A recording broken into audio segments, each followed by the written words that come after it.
listen to a young lady who has a strangled voice or worse, diagnosed by one of the foremost ear, nose, and throat doctors in the country. She will tell her story. She was given 2 Botox shots, and she was left with bowed vocal cords. It's with the best of intentions. It's a compassionate approach. It's humanitarian. It's looking to produce a quick fix. But the problem is, as you'll hear the voice, what the outcome is. Let's listen to this young lady.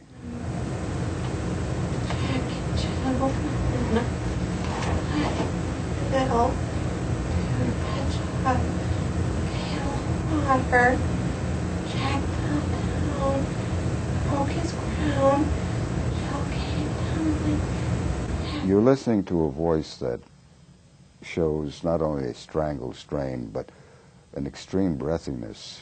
That's from Botox shots. Botox does various things to different people. It's an attempt to quick fix the strangled voice.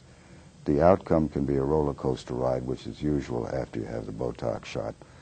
They usually put the vocal cord dosage in an experimental mode. They're not sure of what the dosage should be. That despite the fact that the flick or the video on treatment of this condition by the National Spasmodic Dysphonic Association says that the dosage is precise. From my experience and from understanding what goes on in the country, it's not so. Let's take a listen to the new voice. Well, and then he says, well, how long ago did you see Dr. Cooper? And I went, oh my God, it's been 6 years. It'll be 6 years in June. And I was like, well, you got me all stirred up again now. I said, I could tell you about the hypnotists I went to, about the chiropractors, about the doctors who even refused to treat me.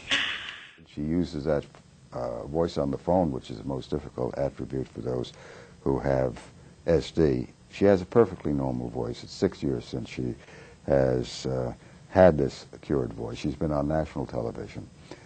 It's very interesting to realize that the strangled voice, even with the worst of outcomes or the most impairing of outcomes, leaving the patient with bowed vocal cords, can be overcome by direct voice rehabilitation, which is all natural. I've been reporting cures of bowed vocal cords for years and years, and she had bowed vocal cords.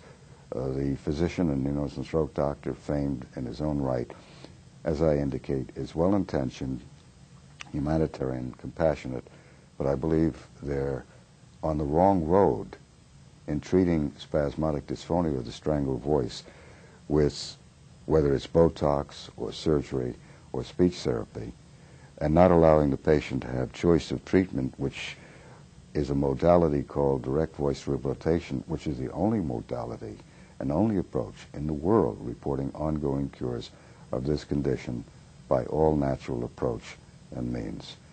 She is a very outgoing person at this point, having had her voice back. But had she not gotten her voice back, as a number of individuals who have suffered strangled voices, whether treated by Botox or surgery or speech therapy, may indicate and may reveal that their social lives and their careers are affected with the best of intentions from the medical community. What is the answer to the treatment of this type of voice, the strangled voice?